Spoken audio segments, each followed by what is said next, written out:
2009ला कोल्हापूरच्या संभाजीराजांनी ही राजांची मूर्ती बसवली आणि चत्र 1985ला आपल्या भारताचे 7वे राष्ट्रपती डॉक्टर ज्ञानेश्वर सिंग यांच्या हस्ते चत्र 1985ला बसवलेलं आहे बघा। या दोन्ही वस्तू ना या पंचधातूपासून तयार केल्या होत्या, म्हणजे 5 धातूपासून बनवलेल्या आहेत।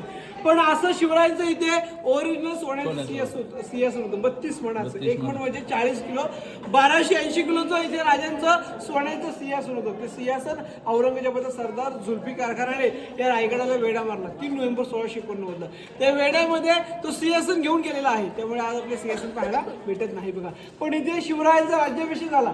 शिवरायांच्या राज्याभिषेकाची तारीख 6 जून 1674ला शनिवारी सकाळी पहाटे 5 वाजता इथे राजांचा राज्याभिषेक झालेला आहे। राज्याभिषेकाच्या वेळी राजे त्यांच्या मागच्या राजवाड्यात 4 वाजता उठले, महाराजांनी स्नान केलं, जगदीश्वराचं, भवानी देवीचं, शिरकाई देवीचं राजाने दर्शन घेतलं आणि राजांची मिरवणूक राज्याभिषेकासाठी हत्तीच्या अंबाऱ्यामध्ये या राजमार्गाने या दरबारात झाली। त्यावेळी शिवरायांचा राज्याभिषेक पाहायला ना पहाटे 5 वाजता 6000 लोक आलेली। राजांचा राज्याभिषेक त्यावेळी 6000 लोकांनी पाहिलेला आहे।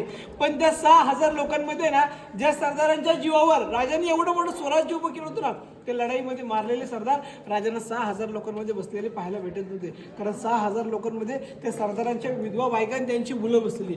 हे पाहून शिवाजी राजांचं अंतःकरण भरून आलं। अंतःकरण भरून येण्याचं कारण काय होतं की ज्यांच्या जीवावर